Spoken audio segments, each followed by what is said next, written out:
Jiang दिखाई जाती है जो अपने डैड के पास आई होती है, पर उसके डैड के वहाँ से जाने के बाद उनके मोबाइल पर कॉल आ रही होती है, मैसेज आ रहे होते हैं। तो जियांग को मैसेज देखकर लग रहा होता है कि ये किसी लड़की की मैसेज है, इसलिए वो कॉल करके लड़की की आवाज सुनकर कंफर्म कर लेती है कि सच में एक लड़की है। उस लड़की ने मिलने के लिए टाइम ही बताया होता है कि इतने बजे यहाँ पर आ जाना। और लिंक दिखाया जाता है जो शाओतू के घर पर होता है, पर जब उसकी मम खाना लगा रही होती तो वो पूछता है कि शाओतू कहाँ पर। उसकी मम बताती कि जब से आई है बस रूम में ही बैठी हुई है, निकल ही नहीं रही। तो लिंक उससे बात करने के लिए जाता है, कहने लगता है कि तुम्हें क्या हुआ है। तो वो तो कुछ भी नहीं बोल रही होती। तो लिंग उसे कहता है कि बाहर आकर खाना खा लो, टाइम हो गया है। तो शाओती भी उसके बाद खाना खाने के लिए बाहर आ जाती है। और अब तो शाओती स्कूल में बैठकर काफी अच्छे से पढ़ने लग गई थी, यहाँ तक कि कैफे में भी खाना खाते हुए वो उसे रोक रहे होते, पहले खाना खा लो फिर पढ़ लेना, पर वो नहीं रुक रही होती। फिर जब इनकी क्लास हो रही होती तो क्लास में जियांग नहीं होती, तो सर शाओतू से पूछे लगते हैं कि जियांग कहाँ पर है, पर शाओतू को तो खुद नहीं पता होता कि वो कहाँ पर है। और क्लास एंड होने के बाद भी सर उसको ऑफिस में बुलाकर पूछे लगता, कहने लगते हैं कि तुम उसकी सबसे अच्छी दोस्त हो, तुम्हें तो पता होगा। तो वो कहती कि नहीं सर, मुझे सच में नहीं पता। तो पीछे से जैसे आ जाता है और वो आके कहने लगता है कि सर ये सच में सच बोल रही है, क्योंकि मैंने उसे जाते हुए देखा था और उसके बाद वो नजर नहीं आई। अब सर तो उन सबको ढूंढने पर लगा देते हैं कि उसको ढूंढकर यहाँ पर लेकर आओ। और दूसरी तरफ जियांग दिखाई जाती है जो अपने डैड के लिए जा रही होती है। वो उसी जगह पर जा रही होती है जिस जगह पर उस लड़की ने कितने बजे बुलाया था। और इधर ये सारे बाकी उसके दोस्त जो उसको हर जगह पर ढूंढ रहे होते हैं। और लिंक उसकी बैठकर लोकेशन ट्रैक कर रहा होता है, लोकेशन देखकर बताता है कि वो किस तरफ है। वो उसी तरफ जा रहे होते हैं, उन्हें सच में वहाँ जियांग जाते हुए नजर भी आ जाती है। ये देखकर जाई तो फौरन से भागने लगता है और उसके पीछे पीछे शाओतू भी जाने लगती है, क्योंकि उसे लग रहा होता है कि जाई का एक्सीडेंट हो जाएगा। पर उसे चाहते हुए लिंग आकर पकड़ लेता है, जबकि उसे यिनज़ी पकड़ने वाला था। और लिंग से कहने लगता है कि तुम यहाँ पर कैसे। तो वो कहने लगता है कि बस वैसे ही आ गया कि कहीं तुम लोगों को उसकी लोकेशन ना मिले। अब जियांग जो एक जगह पर खड़े होकर अपने डैड को देखने लगती है दूसरी लड़की के साथ, जिसे देखकर तो जियांग रोते हुए जाई को बताने लगती है कि मेरे डैड हमारी जरा भी फिक्र नहीं करते, बल्कि बस ये कहते रहते कि मैं बिजी हूँ, मैं बिजी हूँ। पर ये तो यहाँ पर बिजी है। जाई बस उसकी बातें सुनी जा रहा होता है। इतने में बाकी पीछे से दोस्त भी आ जाते हैं, जिन्हें वो चुप करवा देता है। सभी चुप करके खड़े हो जाते हैं और जियांग की बातें सुन रहे होते हैं। अब जियांग को तो इतना गुस्सा आता है उस औरत पर कि वो वहाँ अंदर चली जाती है, उसको सब रोकने की कोशिश करते हैं, पर वो नहीं रुकती, बल्कि अपने डैड को जाकर काफी बातें सुनाने लगते हैं। कहने लगते हैं कि आप मेरी मॉम के साथ चीट कर रहे हैं। पर उसके डैड उसको समझाते इससे पहले ही जो पास में एक लड़की होती है वो तो वहाँ से चली जाती है और वहाँ एक दूसरी लड़की आ जाती है। उस लड़की को भी डैड ने मिलने के लिए बुलाया था। जियांग उन पर भी गुस्सा कर रही होती तो पता लगता है कि वो डैड ने इसके लिए ट्यूटर मंगवाई थी। और डैड जब उसको कहने लगते हैं कि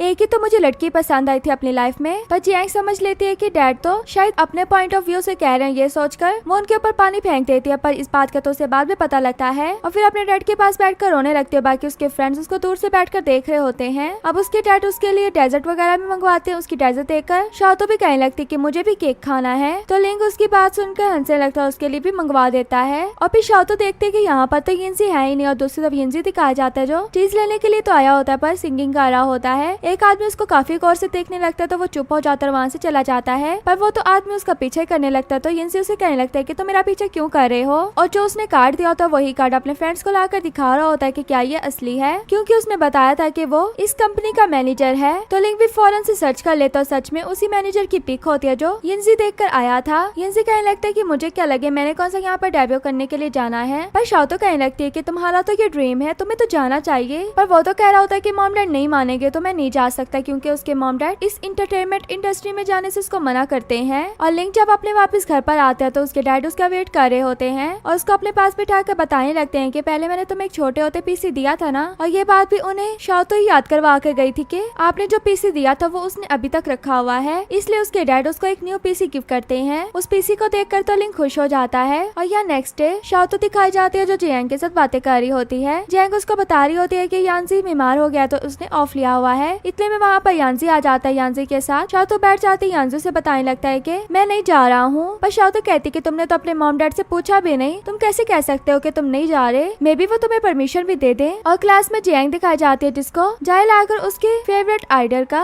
एल्बम देता है, पर वो भी जियांग नहीं ले रही होती। और लिंग के पास शाओतू आती है, उसका काफी ख्याल रख रही होती है, क्योंकि लिंग ने अब एंट्रेंस एग्जाम देना था। इसी तरह ख्याल रखते रखते एंट्रेंस एग्जाम का टाइम आ जाता है। जिस दिन जाने से पहले लिंग कहने लगता है कि मुझे थोड़ा टाइम के लिए सोने दो ताकि मैं अपनी रेस्ट पूरी कर पाऊँ। अब ये बात सुनते ही शाओतू उसे बेड पर बिठाने के बाद वहाँ से जाने लगती है, पर फिर से वापस आकर पूछने लगती कि तुमने ये रख लिया। और पूछ कर जब जाती है तो दोबारा से फिर से आकर पूछती कि क्या तुमने ये भी रख लिया। इस तरह 2-3 बार आती है तो लिंग उसको अपने घर से ही बाहर निकाल देता है। और लिंग जो अपने एग्जाम में पास हो गया था और इसकी वजह से वो यूनिवर्सिटी पढ़ने के लिए चला जाता है। अब यहाँ पर शाओतू अकेली रह गई थी जो अपने फ्रेंड्स के साथ बातें करते हुए स्कूल से वापस आ रही होती है, पर तभी वहाँ पर उन्हें आकर यिनजी बताता है कि मैं तैयार हूँ वहाँ पर जाने के लिए। अब ये सुनकर तो सभी उसके लिए खुश हो जाते हैं, कहने लगते हैं कि तुम जब फेमस हो जाओ तो हमें नहीं भूल जाना। यहाँ तक कि वो तो एक साथ सेल्फी भी लेते हैं। और फिर यिनजी शाओतो के साथ साथ जा रहा होता है और शाओतो से कहता है कि तुमने मुझे बीमार किया था, तुमने कहा था कि जो मैं तुम्हें सजा देना चाहता हूँ वो मैं दे सकता हूँ। तो शाओतो कहती कि तुम्हें अभी तक याद है, चलो बताओ मेरी क्या सजा है। तो वो कहने लगता है कि तुम हमेशा मेरी दोस्त है ना। तो शाओतो कहने लगती है कि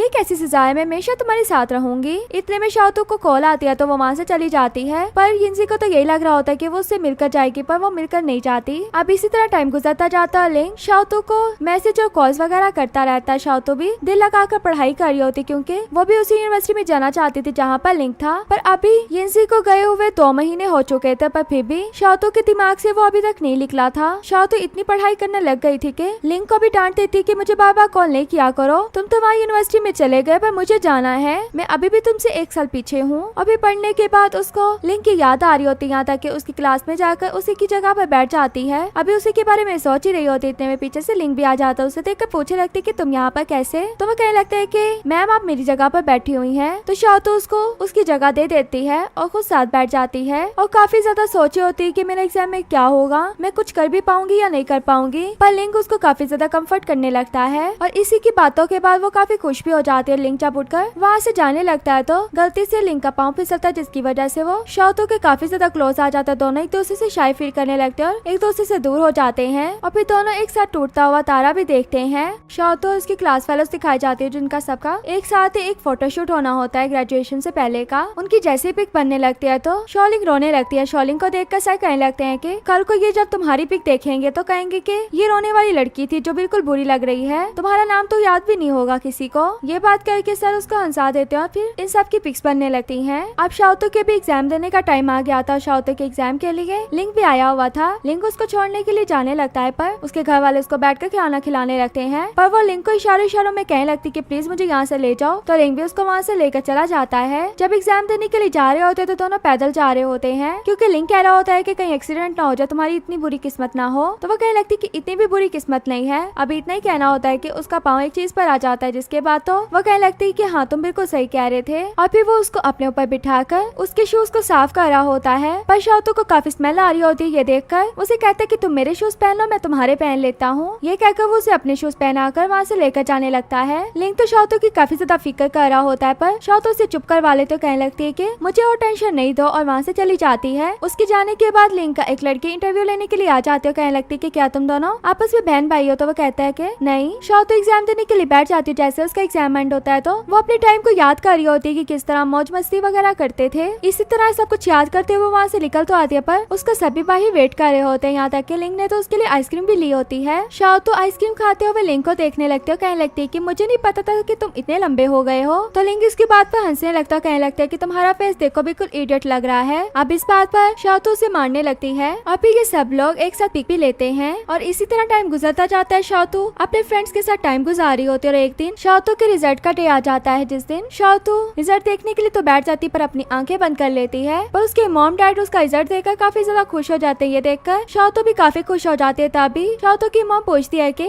यनहाई यूनिवर्सिटी में जाने के लिए कम से कम कितना स्कोर चाहिए होता है, जिस पर उसके डैड कहने लगते हैं कि 601। अब ये सुनते ही शाओतो उदास हो जाती क्योंकि उसके पास थोड़े से नंबर कम थे। पर उसके मॉम डैड कहने लगते कि तुम किसी और यूनिवर्सिटी में अप्लाई कर लेना, वहाँ पर तुम्हें एडमिशन मिल जाएगा। पर शाओतो का दिल नहीं मारा होता क्योंकि उसने तो उसी यूनिवर्सिटी में जाना था। इतने में लिंक की भी कॉल आ जाती है। लिंक को बता देती है कि मुझे नहीं लगता मेरा यूनिवर्सिटी में एडमिशन हो पाएगा क्योंकि मेरे कुछ नंबर कम है। पर लिंक कहने लगता है कि अभी फिक्र करने की जरूरत नहीं है, तुम्हारा जर्नलिस्ट में हो सकता है क्योंकि मुझे लगता है उसका मेरिट कम होगा। इधर बाहर बैठे शाओतो के मॉम डैड फिक्र कर रहे होते हैं कि पता नहीं अब इसने क्या सोचा है। पर शाओतो ने बाहर आकर बताते हैं कि लिंक की बातों के बाद मैंने यही सोचा कि मैं उसी यूनिवर्सिटी में अप्लाई करूंगी और मे भी मुझे एडमिशन मिल भी सकता है। और दूसरी तरफ लिंक दिखाया जाता है जो अपने डॉर्म में आने के बाद जल्दी से पैकिंग वगैरह कर रहा होता है। उसके दोस्त पूछने लगते कि तुम कहाँ पर जा रहे हो। तो वो बताता है कि शाओतो का रिजल्ट आया था तो इतना अच्छा रिजल्ट नहीं आया तो इसलिए मैं उसके पास जा रहा हूँ, पता नहीं उसकी क्या हालत होगी। वो तो सब इसको देखकर बस यही कह रहे होते हैं कि लड़की के चक्कर में जा रहा है। और फिर लिंक शाओतो के पास पहुंच जाता है। शाओतो से कहने लगती है कि डैड नहीं मान रहे। वो कहते हैं कि मैं इस यूनिवर्सिटी में अप्लाई ना करूं। तो वो कहने लगते हैं कि क्यों नहीं डैड मान रहे, मान जाएंगे, तुमने वहीं पर अप्लाई करना है। ये वही सीन होता है जो फर्स्ट एपिसोड में दिखाया गया था। शाओतो से पूछे होती है कि तुम मुझ पर क्यों चिल्ला रहे हो। तो वो कहने लगते कि मैं तुम्हें हमेशा देखना चाहता हूँ अपने सामने। ये कहते हुए उसके क्लोज आ रहा होता है, किस करने वाला होता है, पर पता लगता है कि ये तो सिर्फ वो अपने दिमाग में सोच रहा है, रियल में ऐसा उसने कुछ भी नहीं किया होता। पर शाओतो के बोलने की वजह से वो उसके क्लोज जाने ही लगता है। पर जैसे शाओतो के कंधे पर हाथ रखता है तो शाओतो भी उसको पानी में फेंक देती है और खुद वहाँ से भाग जाती है। और हमें जैंग दिखाई जाती है जो जाई के साथ बाहर आई होती है। जाई उसको एक गिफ्ट देने लगता है तो जैंग कहने लगती कि तुम्हें याद था कि मेरा बर्थडे है। तो वो कहने लगता है कि तुम्हारा बर्थडे तो गुजर नहीं गया। तो वो कहने लगती कि नहीं, दूसरे कैलेंडर के हिसाब से मेरा आज बर्थडे है। ये कहते हुए जैसे गिफ्ट ओपन करती है तो उसमें डिफरेंट टाइप का गिफ्ट होता है। वो उसे देखकर कहने लगती है कि ये तुमने मुझे क्यों दिया। तो वो कहता है कि मैंने तुम्हारी बर्थडे का नहीं बल्कि तुम्हारी ग्रेजुएशन का गिफ्ट दिया है। तो वो कहती है कि अच्छा, इसका मतलब तुम मुझे ये कहना चाहते हो कि हम दोनों दुनिया में कहाँ भी हो कभी तो एक दूसरे से मिलेंगे। तो वो कहता है कि हाँ, और उसने उसके ऊपर कुछ लिखा भी था जिसे वो बार बार देख रहा होता है। पर जैंग तो बिल्कुल नोट भी नहीं करती। और इधर लिंक के मॉम डैड शाओतो के घर पर आ जाते हैं गिफ्ट वगैरह लेकर और कहने लगते हैं कि आज ना कल शाओतो का वहाँ पर एडमिशन देखना हो ही जाना है, हमारी शाओतो को कौन ही मना कर सकता है। और शाओतो अपने गॉडफादर और गॉड मदर से पूछने लगती है कि लिंक कहाँ पर है। तो वो बताते हैं कि वो बीमार हुआ है, उसको सर्दी हो गई है, पर समझ नहीं आ रहा कि गर्मियों में उसको सर्दी कैसी हो सकती है। अब शाओतो को समझ नहीं आ रहा होता कि उसे क्या करना चाहिए, क्या उसे कॉल करनी चाहिए, उसके घर पर जाना चाहिए। फिर लिंक से मिलने के लिए उसके घर पर चली जाती है। जैसे उसके रूम में पहुंचती है वहाँ पर लिंक नहीं होता। तो वहाँ पर वो अपनी वही वाली बुक देख लेती है जो उसके पास से गुम गई थी। तो वो कहने लगती कि ये यहाँ पर है। जैसे ही पहला पेज ओपन करती है तो वही बातें लिखी होती है जो लिंक ने आज उसके साथ की थी। और जैसे ही वहाँ पर लिंक आने लगता है तो वो जल्दी से बेड के नीचे छुप जाती है। पर सोचने लगती कि मैं बेड के नीचे क्यों छुपी हूँ। पर लिंक अपने बेड के पास आकर टॉवल फेंकता है, जिसे देखकर शाओतो कहने लगती कि क्या इसने अपने कपड़े उतार दिए, अब क्या होगा। और इसी में उसका सर भी लग जाता है। तो लिंक को पता लग जाता है कि ये बेड के नीचे। उसे पूछने लगता है कि कितने टाइम के लिए नीचे रहोगी। तो वो कहती है कि तुम्हें कैसे पता चला कि मैं नीचे थी। तो वो कहता है कि आइंदा से अगर चोर बनना हो ना तो अपने शूज भी छुपा लेना। तो शाओतो से कहने लगती है कि मेरी वजह से तुम्हें सर्दी हो गई है। तो वो कहता है कि नहीं, ऐसी बात नहीं है, बल्कि मैं तो अक्सर पानी में जाता रहता। तो वो पूछती है कि क्यों। तो वो बताता है कि मैं स्विमिंग क्लास नहीं जाता। और यही बात वो उसके क्लोज आते हुए भी कह रहा होता है। कहता है कि अब मुझे तुम्हारे साथ क्या करना चाहिए। अब शाओतो भी उसको इतना क्लोज देखकर उसको धक्का देकर वहाँ से भाग जाती है। पर ये काम करने के बाद लिंक तो काफी खुश होता है। और इधर घर पर शाओतो की मॉम दिखाई जाती है जो शाओतो का लिखा हुआ नोट पढ़ी होती है, जिसमें शाओतो ने कहा होता है कि जहाँ पर मैं जाना चाहती हूँ मैं वहाँ पर जा रही हूँ, कुछ ना कुछ अचीव करके ही आऊंगी। अब ये देखकर तो वो जल्दी से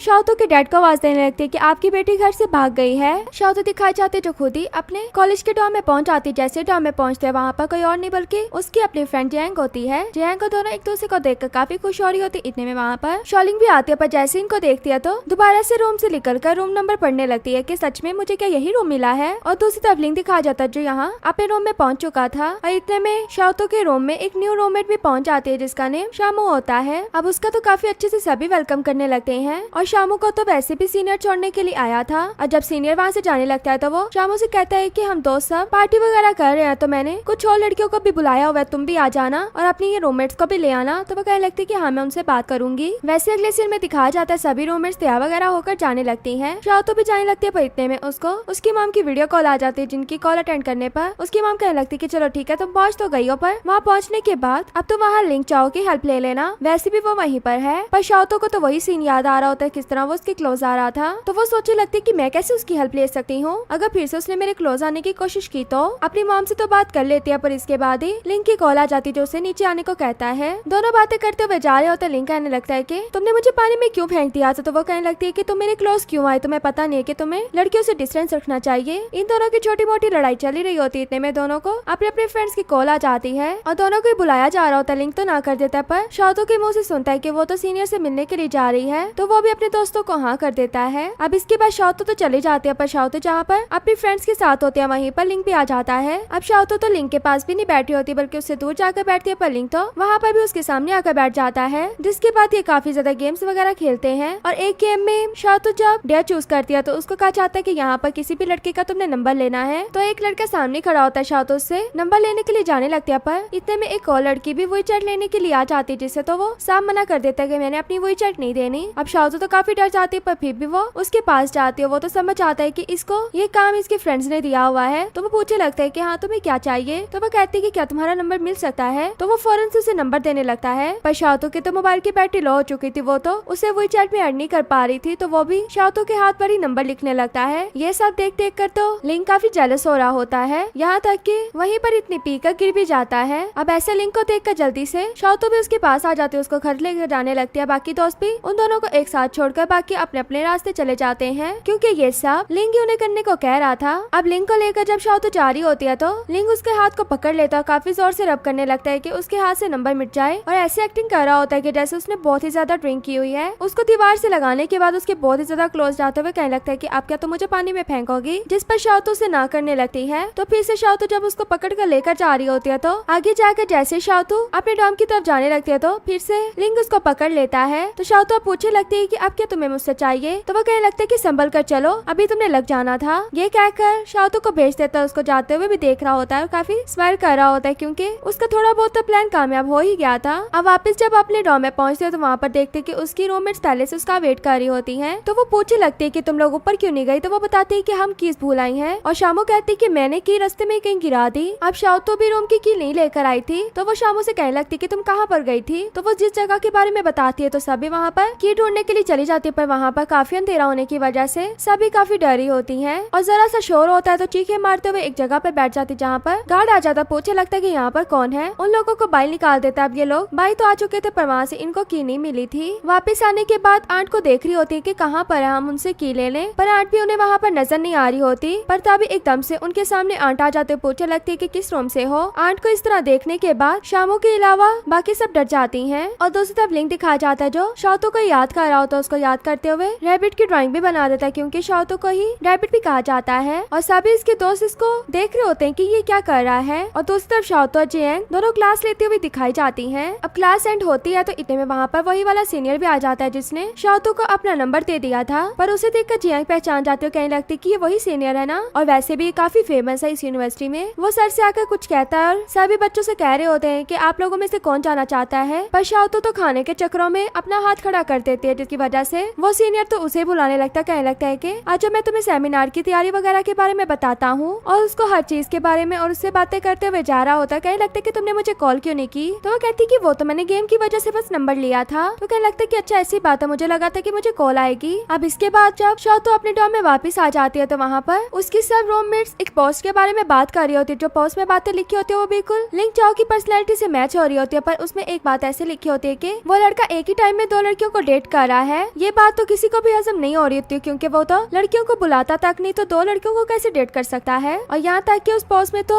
लिंग का नंबर भी दे दिया था। अब ये बात सुनने के बाद तो शाओतो को उसकी फिक्र होने लगती है। वो तो वहाँ से फौरन भागती है और लिंग जो अपने दोस्तों के साथ होता है उनको भी उस पोस्ट का पता होता है। वो पता लगवा रहे होते हैं कि किसने पोस्ट की, और यहाँ तक कि उन्हें सच में आईपी मिल भी जाती है। इतने में उसे शाओतो की कॉल आती है। शाओतो से कहती है कि भाई मैंने तुमसे बात करनी है। और इधर शाओतो की जो रूममेट्स होती हैं वो सब सोच लेती हैं कि हम अच्छे अच्छे कमेंट करेंगी, हम लिंग चाओ को प्रोटेक्ट करेंगी अच्छे से। शाओतो जो लिंग के साथ होती है लिंग से कहने लगती है कि तुम मोबाइल नहीं यूज करो। वो जब भी मोबाइल पर कुछ करने लगता है तो वो उसका मोबाइल पकड़ लेती है, पर उसके मोबाइल में तो इतना कुछ भी खास नहीं होता, ना ही कोई कॉल्स होती है। तो लिंग उसको कहने लगता है कि तुम्हें लग रहा होगा कि मुझे कॉल्स वगैरह आ रही हैं, पर मैंने रॉन्ग नंबर्स को ब्लॉक किया हुआ है, इसलिए मुझे कोई भी तंग नहीं कर रहा और ना ही मैं तंग हो रहा हूँ। तुम्हें क्या मेरी फिक्र हो रही थी। जिस पर शाओतो कहने लगती कि नहीं मुझे क्यों तुम्हारी फिक्र होने लगी। तो फिर लिंग उससे कहने लगता है कि कल को अगर मेरी कोई गर्लफ्रेंड बन गई और मैं तुम्हें टाइम ना दे पाया तो क्या तुम मुझ पर गुस्सा करोगी। तो वो कहने लगती है कि गर्लफ्रेंड नहीं भी है तो तुम मुझे कौन सा टाइम देते हो भी जाएगी तो मैं तुम्हें हमेशा सपोर्ट करूंगी। लिंग तो बातों बातों में ये भी कहना चाह रहा था कि मैं तुमसे ही डेट करना चाहता हूँ, पर शाओतो तो उसकी बातों को ही नहीं समझती। और यहाँ तक कि सुबह में आकर लिंग शाओतो को नीचे भी बुला लेता। शाओतो नीचे आकर कहने लगती कि आज मेरा ऑफ था, तुमने मुझे इतनी सुबह क्यों उठा दिया। तो उसको खाना दिखाने लगता तो वो कहती कि मुझे अभी नहीं खाना। तो वो उसको बता रहा होता है कि इसके अंदर क्या है, पर तुम्हें इसके लिए मेरे साथ मेरी क्लास में जाना होगा। अब शाओतो तो मान जाती है और आगे जाकर उससे मांगने लगती कि मेरा ब्रेकफास्ट दो, पर लिंग को तो लग रहा होता है कि ये मेरा हाथ मांग रही है। तो कहने लगती है कि यहाँ पर तो आसपास काफी लोग हैं, क्या ये सही रहेगा। तो वो कहने लगती है कि क्या मतलब, और लिंग उसको अपना हाथ दे भी देता, पर शाओतो उसके हाथ को साइड पर करते हुए उससे खाने के लिए पकड़ लेती है। इतने में वहाँ पर सीनियर आ जाता है जो इन दोनों को साथ में देखकर पूछने लगता है कि ये तुम्हारा क्या लगता है। शाओतो कहती है कि ये मेरा भाई है, पर लिंग उसकी गलत फहमी को दूर करते हुए कहने लगता है कि ब्लड रिलेशन नहीं है। ये कहकर शाओतो को वहाँ से ले जाता है। अब शाओतो जो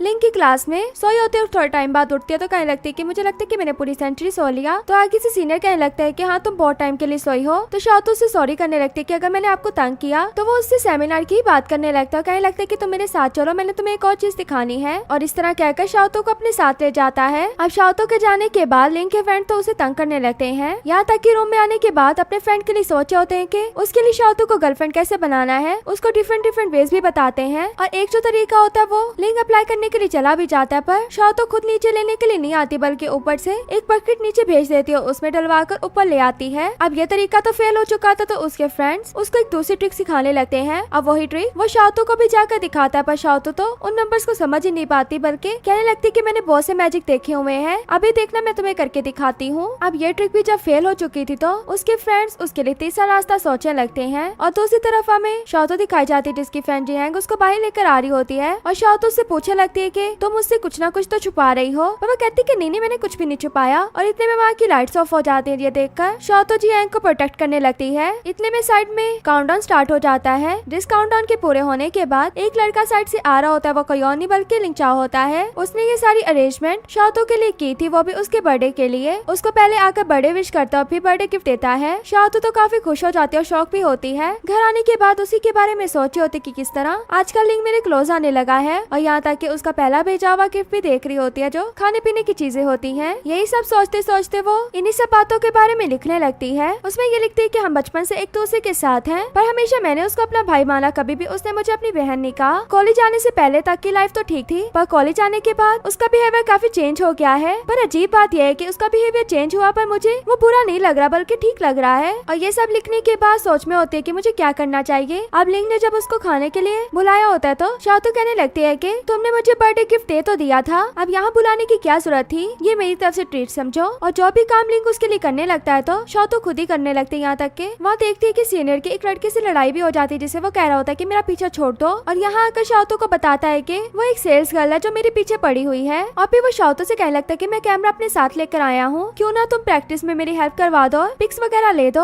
अब इसके बाद दोनों ही एक साथ बैठे हुए दिखाए जाते हैं और शाओतू उनकी पिक ले रही होती है। जब शाओतू अपने रूम में वापस आ जाती है तो उसे यिनजी की कॉल आती है। अब यिनजी की कॉल देखकर जियांग भी जाकर बात कर रही होती है, उसे बताने लगती है कि लिंग और शाओतू आजकल बहुत ज्यादा क्लोज हुए हैं। ये सुनकर यिनजी को जरा अच्छा नहीं लगता तो वो कहने लगता है कि नेटवर्क का मसला हो गया, मुझे आवाज नहीं आ रही और ना ही मैं सुनना चाहता हूँ। और शाओतू लाइब्रेरी में बैठे देखती है कि जो उसने पोस्ट लिख कर डाली थी अपने लव के बारे में, उस पर काफी ज्यादा लोगों के कमेंट आए हुए थे। कुछ तो लोग ये भी कह रहे होते हैं कि तुम उसे लाइक करने लगी हो और ये शायद तुम्हारा फर्स्ट लव है। और लिंग जो अपने दोस्तों के साथ बैठा होता है उन्हें बताने लगता है कि वो मुझे 72 आवर्स से इग्नोर कर रही है। तो उसके दोस्त को छोड़ बोलने लगते हैं तो वो कहने लगते हैं कि तुम लोगों ने जो भी कुछ बताया वो सब यूजलेस है। और शाओतू दिखाई जाती है जो सीनियर के साथ होती है, उसके साथ बातें करते वहाँ तक पहुँच जाती जहाँ पर उसने आना होता है। जब लाइब्रेरी में होती है तो वहाँ पर लिंग पहुँच जाता है, उससे आकर पूछने लगता है कि तुम मुझे क्यों इग्नोर कर रही हो और मेरी कॉल्स को भी अटेंड नहीं कर रही, क्या तुम्हारा मोबाइल खराब हो गया? तो वो कहने लगती कि हाँ, जिस पर लिंग उसके सामने कॉल कर देता है। और शाओतू कहने लगती कि अभी तो खराब था, ये सही कैसे हो गया?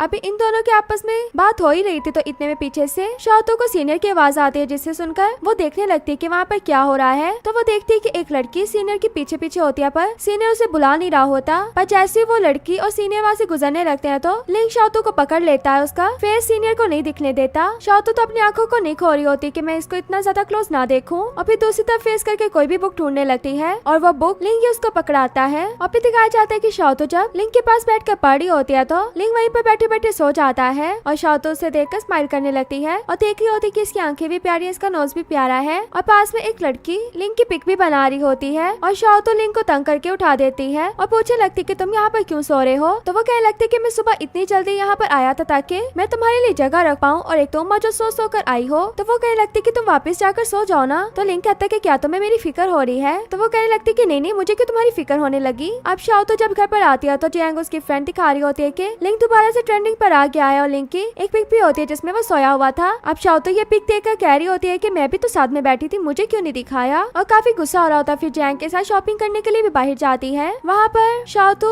लिंग चाओ के लिए स्कार्फ बनाने के लिए वो लेती है और वापस आकर उसके लिए बना भी रही होती है। और जियांग जो जाई से बात कर रही होती है उसे कह रही होती है कि तुमने कभी भी साइड नहीं होना, जब भी हो मुझे बता देना, मैं तुम्हें खुश कर दूंगी। और दूसरी तरफ शॉलिंग दिखाई जाती है जिसने भी लिंग के लिए स्कार्फ बनाया था, वो उसको जाकर देने भी लगता है, पर लिंग उसे साफ मना कर देता है। बल्कि अब की बार तो ये भी कहने लगता है कि पहले मैं तुम्हें ये बात नहीं कहता था, पर अब मुझे लगता है कि तुम्हें कहनी पड़ेगी। और इसके बाद तो शॉलिंग रोते हुए वापस आती है, उसको सभी रूम में चुप करवा रही होती है। वो बताती है कि लिंग ने तो मुझसे स्कार्फ भी नहीं लिया। अब ये सुनकर तो शाओतू भी सोच रही थी कि मतलब वो मेरा भी नहीं लेगा, इसलिए वो अपने डैड को उसकी पिक भेज देती है कि ये मैंने आपके लिए बनाया है। उसके डैड तो काफी खुश हो जाते हैं। शाओतू जो एक एक सीढ़ी पर चलते हुए कह रही होती कि मैं उसे लाइक करती हूँ या नहीं करती, मैं उसे लाइक करती हूँ या नहीं करती, इसी तरह जा रही होती। आगे से उसकी टक्कर सीनियर से हो जाती है, जो उसे देखकर कहने लगता है कि अगर तुम्हें कोई बात समझ नहीं आ रही तो तुम मुझसे पूछ सकती हो। अब शाओतू अपना नाम तो नहीं लेना चाहती थी क्योंकि उसे पता था कि लिंग को ये जानता है, इसलिए वो कहने लगती है कि मेरी एक कजन है जिसके बारे में मैं सोच रही हूँ, क्योंकि उसने मुझे बताया कि एक लड़के का सामना उससे बार बार हो जाता है और उसको काफी डिफरेंट भी ट्रीट कर रहा है, जिसकी वजह से शायद उसे लगता है कि वो उसे लाइक करने लगा है, पर उसे समझ नहीं आ रहा कि उसे क्या करना चाहिए। वो उसका सीनियर भी है। अब ये सारी बातें सुनकर सीनियर को तो लग रहा होता है कि ये सारी बातें मेरे बारे में कर रही है और शायद ये मुझे लाइक करती है, पर उसे असल बात का तो नहीं पता होता। वो तो कहने लगता है कि हाँ वो सच में उसे लाइक करता होगा और जो उसे सही लगता है उसे भी वही करना चाहिए। अगर उसे लगता है कि वो भी उसे लाइक करती है तो दोनों को एक साथ हो जाना चाहिए। अब शाह तो उससे बातें वगैरह पूछने के बाद कहने लगती है कि थैंक्स, तो मेरी इतनी हेल्प करते हो। वहाँ से खुश होते हुए जा रही होती क्योंकि उसने सोच लिया था कि वो भी लिंग चाओ को लाइक करती है। और घर जाने के बाद भी दोबारा से एक पोस्ट लिखने लगती है जिसमें वो बताने लगती है कि मैं अपनी फीलिंग्स के बारे में उसे बताने वाली हूँ। फिर शाह तो दिखाई जाती है जो अपनी फ्रेंड जैंग के साथ लिंग की बर्थडे के लिए जा रही होती है और जैंग उसे बताने लगती है कि मेरे लिए जय ने एक लैपटॉप लिया था जो मैं अब लिंग को देने वाली हूँ, क्या तुम उसके पास खाली हाथ ही जाओगी? तो वो कहने लगती है कि हाँ, पर अच्छा भी नहीं लगता कि मैं खाली हाथ जाऊँ। पर फिर भी शाह तो वहाँ पे पहुँच जाती है। अब शाह तो आ चुकी थी और जैंग ने भी आते साथ लिंग को गिफ्ट दे दिया था। अब सभी दोस्त ये देखकर कहने लगते हैं कि मास्टर, मैडम ने आपको क्या गिफ्ट दिया, हम भी देखना चाहते हैं। पर शाह तो ने कहने लगती कि मैंने इसे कोई भी गिफ्ट नहीं दिया, बल्कि मैं तो खाली हाथ आई हूँ। अब ये सुनकर तो वो सब चुप हो जाते हैं। लिंग चाओ कहने लगते कि कोई बात नहीं, हम थोड़ी ना बच्चे जो हमें गिफ्ट चाहिए। और एक फ्रेंड पूछने लगता है कि तुम दोनों तो आ गई रूम से, बाकी तुम्हारी रूममेट्स कहाँ हैं? तो वो बताने लगती है कि शामू ने तो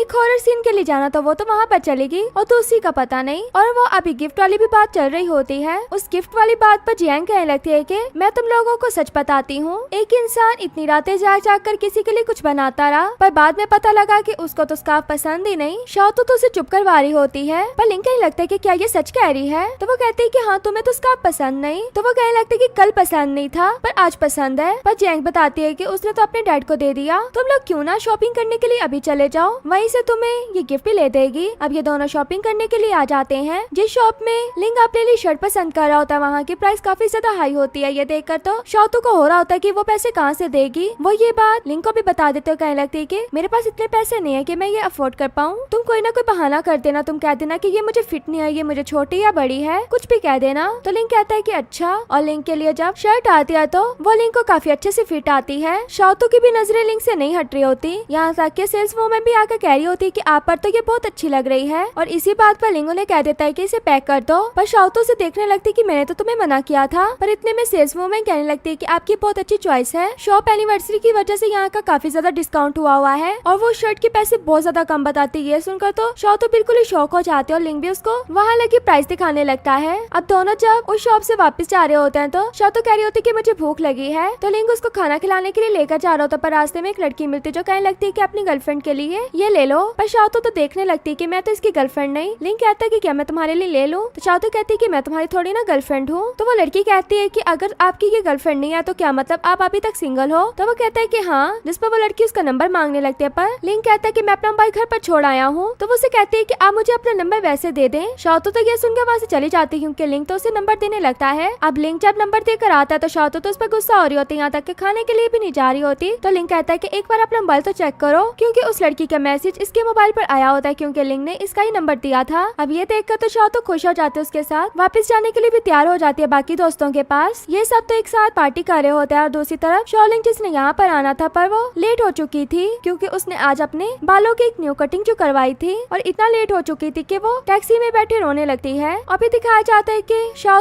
और लिंग दोनों वापस घर पर आ चुके थे छुट्टियों में। यहाँ तक कि जो ड्राइवर सामान उतारा होता है वो भी कहने लगता है कि क्या तुम इस घर के सन इन लॉ हो? सन इन लॉ बनना बहुत मुश्किल काम है। पर लिंग तो इस बात से खुश हो जाता है और जब अंदर जाता है तो उसकी मॉम शाह के साथ बात वगैरह कर रही होती तो अपनी मॉम को कहता है कि मॉम आप जाकर रेस्ट कर ले, मैं काम करवा देता हूँ इसके साथ। उसकी मॉम भी इन दोनों को एक साथ छोड़कर वहाँ से चली जाती है। अब यहाँ पर भी लिंग शाह के साथ थोड़ा थोड़ा फ्लर्ट करना स्टार्ट कर देता है, पर शाह को भी इसकी बातें बुरी नहीं लग रही होती बल्कि स्माइल कर रही होती है। और जब दोनों एक साथ बैठकर टीवी देख रहे होते तब भी शाह इसके साथ मजाक करती है तो लिंग भी इसको गुदगुदी वगैरह करने लगता है। ये देखकर तो लिंग की मॉम खुश हो रही होती है। अब इसके बाद रात में लिंग के मॉम डैड उसके रूम में आते और कहने लगते हैं कि तुमसे एक बात पूछनी है। तो लिंग भी अपने मॉम डैड को अंदर ले आता है, उनके सामने बैठ जाता है। लिंग के मॉम डैड पूछते हैं कि क्या तुम रैबिट को लाइक करते हो? तो वो कहने लगता है कि हाँ। तो उसकी मॉम कहती है कि तुम्हारी फीलिंग्स उसके लिए कैसी हैं? तो वो कहता है कि मैं उसके साथ एक फैमिली बनाना चाहता हूँ, जिस पर तो उसके मॉम डैड खुश हो जाते हैं क्योंकि वो यही चाहते थे कि शाह तो उनके घर की डॉटर इन लॉ बन जाए। और उसकी मॉम तो ये भी बताने लगती है कि जल्दी से जल्दी उसको अपना लव कन्फेस कर दो, इससे पहले मेरी डॉटर इन लॉ मेरे हाथ से चली जाए, क्योंकि वो लड़का जो उस दिन उसके साथ आया था मुझे जरा भी नहीं अच्छा लगा। यहाँ तक कि उसकी मॉम भी मुझे मिली थी पर वो भी अच्छी नहीं थी, इसलिए मुझे तब से फिक्र हो रही है कि वो मेरे घर पर ही आ जाए। उसके डैड भी कहने लगते हैं कि अगर वो कहीं और शादी होकर चली गई तो वो यहाँ पर भी नहीं आया करेगी, बिल्कुल अकेला अकेला फील होगा। लिंक तो अपने मॉम डैड की बातों से खुश हो रहा होता है, कहने लगता है कि मैं ट्राई करूंगा जल्दी करने की। और अपने मॉम डैड के जाने के बाद यिनसी को कॉल करता है और कहने लगता है कि अपनी मॉम को थैंक्स कह देना मेरी मॉम से मिलने के लिए, क्योंकि तब से ही तो लिंक की मॉम ने सोच लिया था कि वो शाओतू को अपने घर की बहू बनाएंगी। और इधर शाओतू दिखाई जाती है जो घर पर आने के बाद गिफ्ट जो फैमिली के लिए लाई होती है वही निकाल निकाल कर दे रही होती है, पर उसके डैड तो सिर्फ स्कार्फ को ही ढूंढ रहे होते हैं, यहाँ तक कि उसे हिंट भी देने लगते हैं, जिसके बाद फौरन से शाओतू उन्हें स्कार्फ निकाल कर दे देती है। उसके डैड स्कार्फ को पकड़ के देखते हैं तो उसमें एक होल होता है। ये देखकर उसके डैड कहने लगते हैं कि ये फैशन है, ये कहकर वो ले लेते हैं। और फिर शाओतू की मॉम बातों बातों में पूछी होती है कि तुम्हारा किसी के साथ रिलेशन तो नहीं, तो शाओतू ने साफ बता देती कि मेरा किसी के साथ भी रिलेशन नहीं। तो शाओतू की मॉम कहती है कि अगर तुमने किसी लड़के को ढूंढा है तो हमारे ही टाउन से ढूंढो। तो वो कहती है कि अच्छा यहीं से ढूंढूं। तो उसकी मॉम कहती है कि कहीं तुमने ढूंढ तो नहीं लिया। तो शाओतू कहती है कि मैंने नहीं ढूंढा। और दूसरी तरफ जियांग दिखाई जाती है जो अपने आइडल के लिए आई होती है। वहाँ पर कुछ लड़कियां बात कर रही होती है कि जब वो यहाँ से कार में बैठ कर जाएगा हम उसका पीछा करेंगी। अब ये सुनकर तो जियांग उन लड़कियों को बातें सुनाने लगती है, कहने लगती है कि ये प्यार नहीं होता कि आप किसी का पीछा करो, बल्कि आप तो उल्टा उसे नुकसान ही पहुंचा रहे होते हो। अब उसकी ये बातें सुनकर वो तीनों लड़कियां तो जियांग को मारने लगती हैं। इतने में वहाँ पर जाया आ जाता और जियांग को वहाँ से पकड़ कर लेकर जाने लगता है। और जैसे दोनों एक जगह पर पहुँचते हैं तो जियांग अपने हाथ की तरफ देखती है जिसको जाय ने पकड़ा होता है। जाय भी उसका हाथ छोड़ देता है और फिर दोनों बातें करते हुए जा रहे होते हैं तो जियांग को सर्दी लग रही होती है। देखकर जाय अपनी जैकेट उसे पहनाने लगता है और इसके बाद से तो जियांग इतना खुश हो रही होती है कि जाय ने उसकी तरफ कोई स्टेप लिया है और जाय भी वापस जाते हुए इतना खुश हो रहा होता है। और दूसरी तरफ शाओतू जो सेमिनार का काम कर रही होती है तो वो लिंक से भी कह देती है कि मैं तुम्हारे साथ खाने पर नहीं जा सकती, बल्कि मुझे अभी बहुत काम है। और इसी बात को सुनने के बाद लिंक भी उसके लैपटॉप में वायरस कर देता है, जिसके बाद शाओतू से चलाया नहीं जा रहा होता। उसे पता लग जाता है कि ये काम लिंक का है और इसी वजह से सीनियर उसके साथ काफी फ्री हो रहा होता है। और फिर सब लोग जहाँ पर प्रैक्टिस वगैरह कर रहे होते हैं वहीं पर शाओतू भी होती है और बाकी लोग प्रैक्टिस करने के बाद जाने लगते हैं। शाओतू भी वहाँ से जाने लगते हैं पर उसे सीनियर रोक लेता है और बाकी सबको कहता है कि आप लोग चले जाओ और डोर भी बंद कर देना, हम ऊपर के डोर से चले जाएंगे। अब शाओतू भी काम की वजह से रुकी हुई थी, वो पूछने लगती है कि मुझसे क्या काम करवाना है, पर वो सीनियर कहने लगता है कि इतनी भी जल्दी क्या है। और उसके क्लोज भी आ रहा होता है। शाओतू पूछने लगती है कि आपको क्या हुआ है, तो वो कहने लगता है कि तुम मान क्यों नहीं लेती कि तुम मुझे लाइक करती, क्योंकि मुझे पता है। तो शाओतू कहती है कि तुम्हें कोई गलतफहमी हुई है, मैं तुम्हें लाइक नहीं करती, पर वो तो इस बात को मानने के लिए तैयार ही नहीं हो रहा होता। और जियांग जो शाओतू को लेने के लिए आई थी पर डोर बंद देखकर वहाँ से भागकर जाने लगती है। और दूसरी तरफ ये बात लिंग चाओ को भी पता लग चुकी थी, वो भी भागकर इसी तरफ आने लगता है। और शाओतू जो सीनियर से बची होती तो वहाँ से जाने लगते हैं, पर सीनियर उसको रोकते हुए कहने लगता है कि तुमने जो भी मेहनत की है मैं तुम्हारा नाम यहाँ से गायब कर दूंगा, क्या तुम ऐसा चाहती हो। तो शाओतू ये बात सुनकर वहीं पर रुक जाती है, पर जब दोबारा से जाने लगती है तो सीनियर उसको फिर से रोक लेता है। शाओतू उससे अपने आप को छुड़वाने की काफी कोशिश कर रही होती है, पर इतने में वहाँ पर लिंक आ जाता है और बाकी सब फ्रेंड्स भी आ जाते हैं। लिंक सबसे पहले तो आकर सीनियर को एक लगाता है और फिर जल्दी से शाओतू के पास जाता है, उससे जाकर पूछने लगता है कि तुम बिल्कुल ठीक हो। तो वो कहने लगती है कि नहीं, तो उसको पकड़कर वहाँ से लेकर जाने लगता है। शाओतू भी अपना लैपटॉप लेकर उनके साथ चली जाती है। अब नेक्स्ट डे आता है तो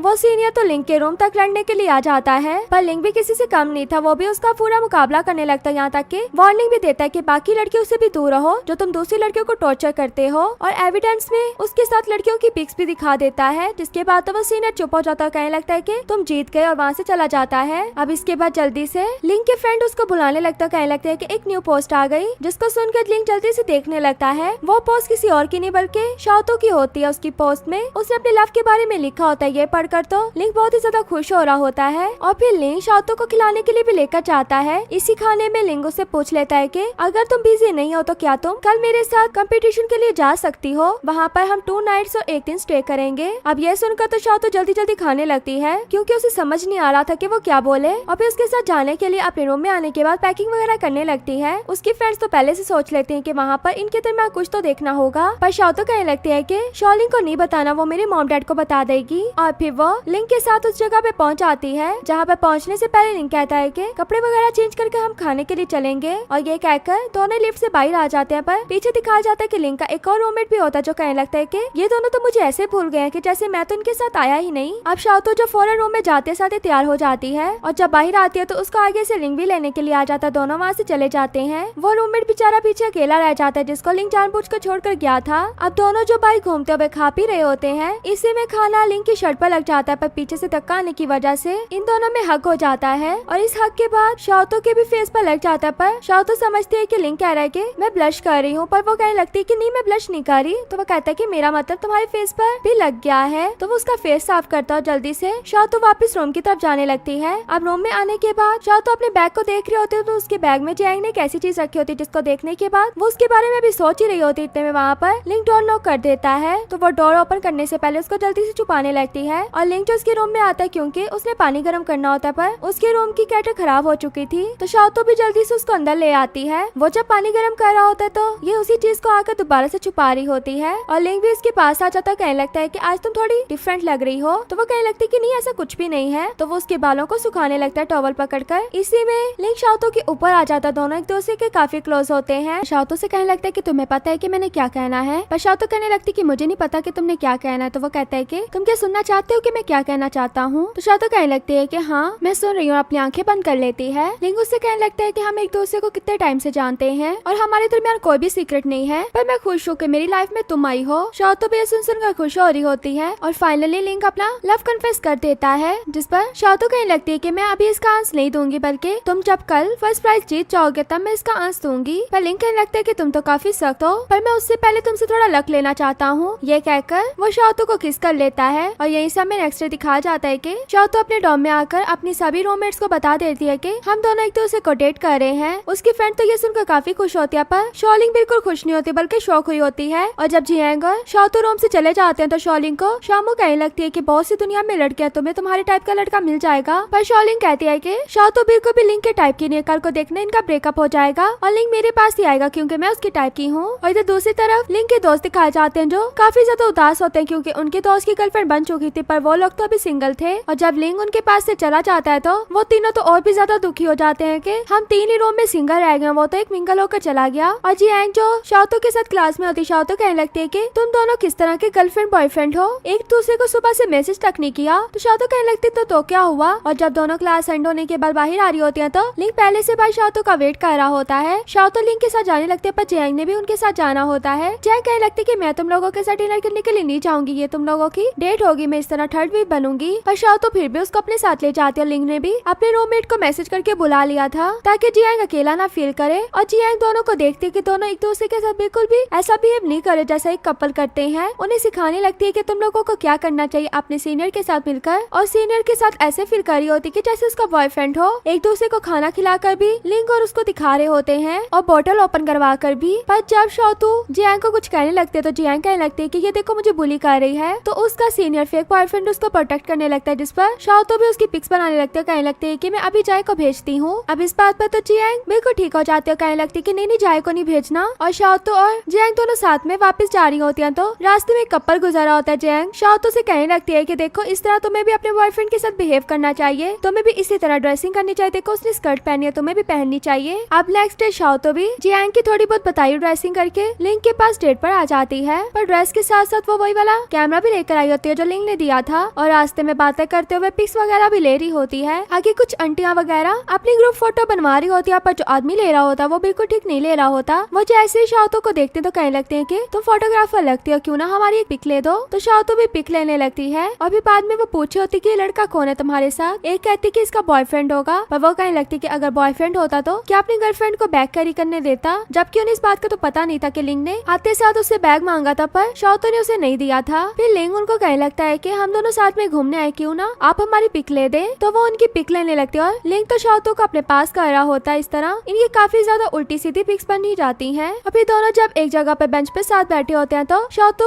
वाटर बोतल ओपन करने लगती है पर वो उससे हो नहीं रही होती। तो वो लिंक से वैसे ही कहने लगती है जैसे जियांग ने अपने फेक बॉयफ्रेंड को कहा था। और लिंक जब उसे सच में ओपन कर भी देता है तो वो फिर से वैसी हरकतें कर रही होती है। लिंक कहने लगता है कि पहली जैसी हो जाओ, मुझे वही ठीक हो। पर शाओतो कहने लगती है कि लोग ड्रामास में इस तरह हाथ पकड़ते हैं। अब लिंक कहता है कि लोग तो ड्रामास में एक दूसरे के इस तरह साथ भी बैठे होते हैं। और फिर तीसरी चीज किस करने जा रहा होता है तो इतने में पीछे से डॉग बोलने लगता है जिसकी वजह से ये दोनों तो साइड पर हटते ही है पर वो आदमी इनको काफी ज्यादा घूर कर देख रहा होता है जिसकी वजह से शाओतो तो बहुत ही ज्यादा दूर चली जाती है और ऐसे फील करवा रही होती है कि जैसे हमारे दरमियान तो कुछ हुआ ही नहीं। अभी शाओतो जो बातें कर रही होती है वो बातें उससे ठीक से हो नहीं रही होती क्योंकि शाओतो की तो ये पहली डेट थी। तो वो कहने लगती कि मुझे नहीं बोलना आ रहा क्योंकि पहले थोड़ी ना मैंने कभी डेट की है। तो लिंक कहने लगता है कि तुम ये कहना चाहती हो कि तुमसे मिलकर अच्छा लगा। तो वो कहने लगती कि हाँ। और फिर इसके बाद लिंक शाओतो को उसके डॉर्म तक भी छोड़ने के लिए आता है और नेक्स्ट डे दिखाया जाता है कि लिंक के रूममेट्स उसको कुछ आइडियाज वगैरह दे रहे होते हैं कि तुम दोनों को कहाँ पर डेट के लिए जाना चाहिए, जिसमें से लिंक को एक पार्क वाला आइडिया पसंद आ भी जाता है। वहाँ पर उन्हें स्टे भी करना होगा। और उधर हमें शाओतो दिखाई जाती है जिसको जाय की कॉल आती है जाय से कॉल पे बात कर रही होती है, पर जाय से मना कर देता है कि मेरी कॉल के बारे में जियांग को नहीं बताना, बल्कि मैंने तुमसे एक प्राइवेट में बात करनी है। अब शाओतो भी इस तरह करके चली जाती कि जैसे मुझे लिंक की कॉल आई हुई है, और शाओतो को अपने पास से जाने के बाद जियांग भी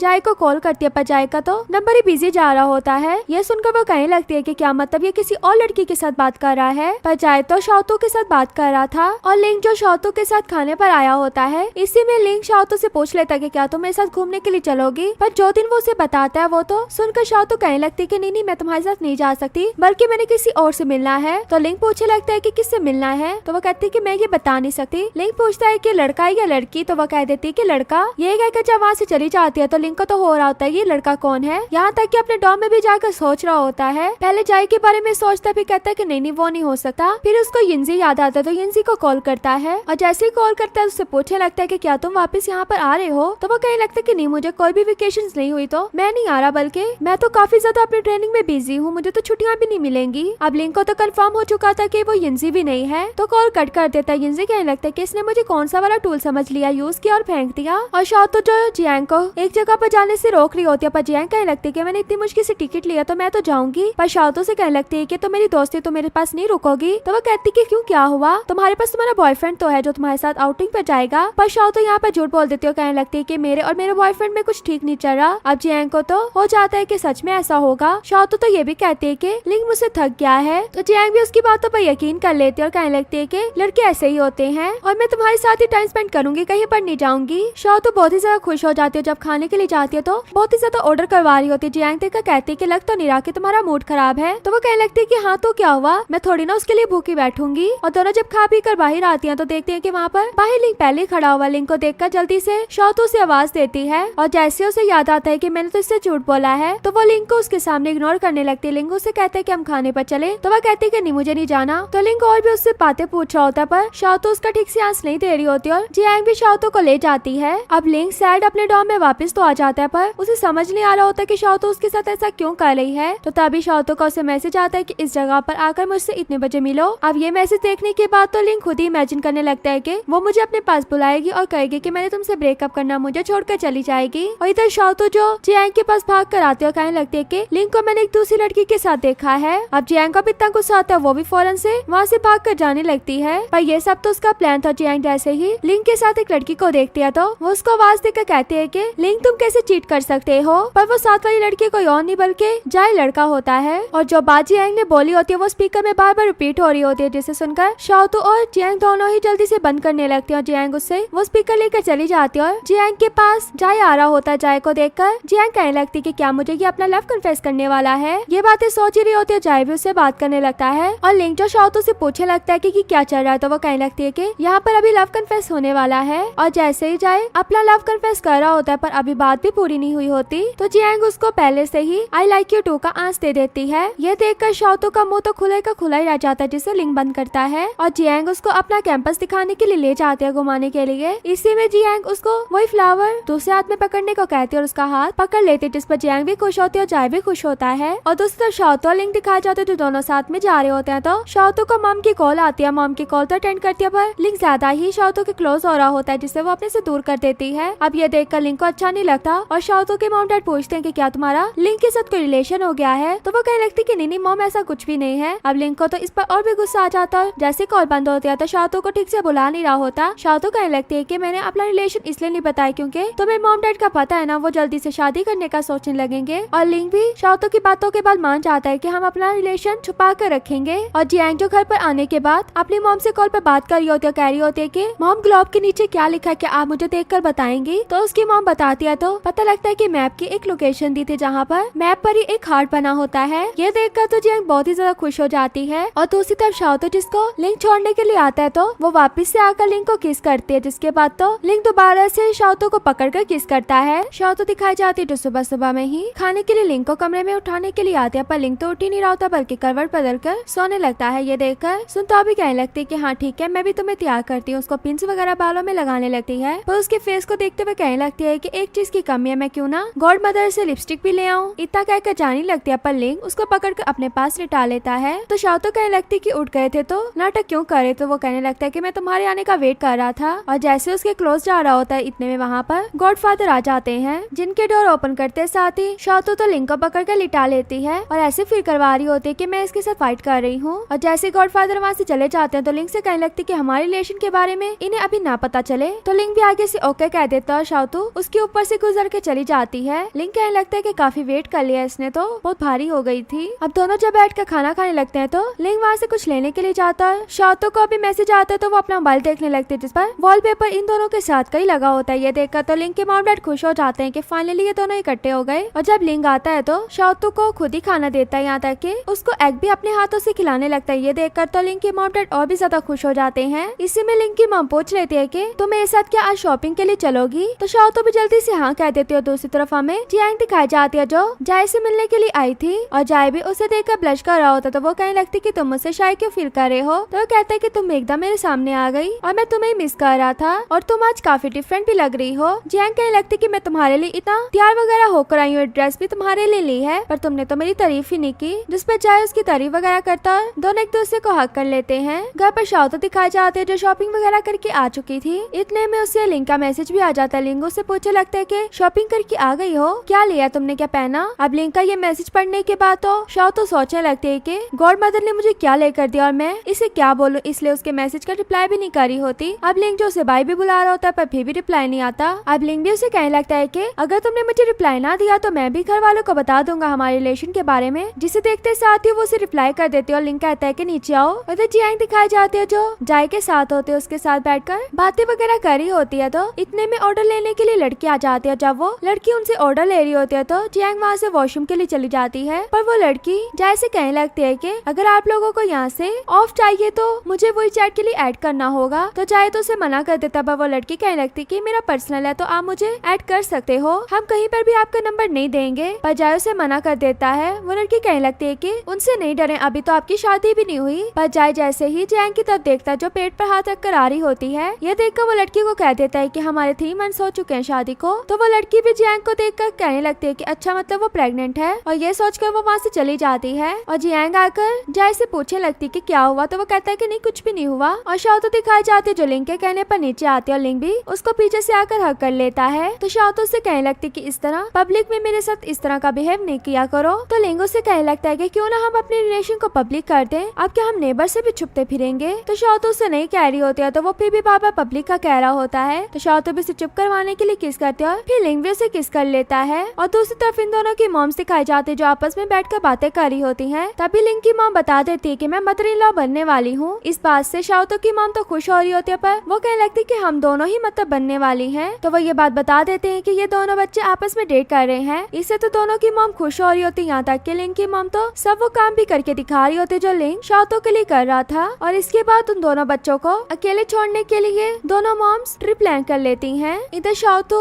लिंग के साथ होती है। लिंग उससे पूछने लगता है कि तुम तो आज मॉम के साथ शॉपिंग के लिए गई थी, क्या तुमने वो न्यू चीजें नहीं पहनी। अब ये बात सुनकर शाओतू अपने आप को देखने लगती है और लिंग भी उसे देखने लगता है, जिस पर शाओतू से कहने लगती है कि तुम क्या समझ रहे हो, मुझे तो लगता है कि गॉड मदर को हमारे दरमियान कुछ ना कुछ तो पता चल गया है जिसकी वजह से वो मेरे साथ कुछ ऐसा बिहेव कर रही हैं। तो लिंग भी उसे कहने लगता है कि ठीक है तुम तो हमारे रिलेशन पब्लिक करना ही नहीं चाहती क्योंकि तुम मुझे यूज करके फेंक दोगी ना जब तुम्हारा दिल भर जाएगा। तो शाओतू कहने लगती है कि नहीं ऐसी कोई भी बात नहीं है। तो उसे हक करने जा ही रही होती है तो इतने में एक औरत वहाँ से गुजरने लगती है, जिसे देखकर तो शाओतू की एक्सरसाइज स्टार्ट हो जाती है। और वो वहाँ से जब चली जाती है तो दोनों हाथ पकड़ कर जा रहे होते हैं, पर आगे से एक और आदमी आने की वजह से शाओतू उसका हाथ छोड़ देती है। वैसे थोड़ा और आगे जाने पर उन दोनों के डैड आपस में कार्ड्स खेल रहे होते हैं, जिन्हें देखकर दोनों ही उनके पास आ जाते हैं। अब शाओतू के डैड जब शाओतू से हेल्प ले रहे होते हैं तो गॉडफादर भी कहने लगते हैं कि ठीक है मैं भी फिर हेल्प ले लेता हूँ। इसी तरह दोनों बच्चों को ही आपस में खिलवाने लगते हैं, जिसमें लिंग जीतने वाला होता है तो शाओतू उसको बातें सुनाने लगती है। इस तरह शाओतू लिंग से लड़ाई करने वाली होती है तो सभी लोग उसको पकड़ कर बिठा रहे होते हैं। और लिंग जो अपने रूम में होता है सोचा होता है कि मैंने शाओतू के साथ कहाँ कहाँ पर जाना है। और दूसरी तरफ उसके मॉम डैड और शाओतू के मॉम डैड ट्रिप के लिए जा रहे होते हैं, पर शाओतू के डैड का दिल नहीं मारा होता कि मैं अपनी बेटी को घर पर अकेले छोड़कर जाऊं, पर सभी उसको मनाने के बाद कार में बिठा लेते हैं। और इधर लिंग जो शाओतू को कॉल करता है तो शाओतू आगे से कहने लगती कि मैं भी तुमसे नहीं मिल सकती क्योंकि मेरी कजन आई हुई है, मैं उसे सारी सिटी वगैरह दिखा रही हूँ, उसका इतना ज्यादा सामान पकड़ कर लेकर जा रही होती है। अब लिंग का पहला प्लान तो कैंसिल हो चुका था तो वह नेक्स्ट डे भी उसे कॉल करता है, पर शाओतू तब कहती है कि मेरी कजन वापस जा रही है तो मैं उसे छोड़ने लगी हूँ। तो अब उसका सेकंड प्लान भी कैंसिल हो चुका था। तो जब वो तीसरी बार कॉल करता है तो शाओतू कहती कि मुझे पीरियड्स आ गए हैं। अब उसका तीसरा प्लान भी कैंसिल हो चुका था। और चौथी बार शाओतो उसके घर पर खुद आ जाती है, जिसे देखकर वो हक कर लेता, कहने लगता है कि 3 दिन से मैं तुम्हें मिस कर रहा था। तो वो कहती कि मैं भी तुम्हें मिस कर रही थी। और उसके साथ खाने के लिए जब बैठती है तो लिंग उससे पूछता है कि क्या तुम आज मेरे साथ बाहर चलोगी। तो वो कहती कि नहीं, मैं आज भी बिजी हूँ क्योंकि मैंने जियांग के साथ मूवी देखने के लिए जाना है। लिंग कहता है कि मैं भी चलूंगा। तो वो कहती है कि लड़कियां वगैरह जा रही हो तो मैं तुम्हें नहीं लेकर जा सकती। लिंग तो इस बात पर गुस्सा हो जाता है तो शाओतो उसे किस वगैरह करके मना लेती है। अब शाओतो जो जियांग के पास मूवी देखने के लिए चली जाती है और जियांग जो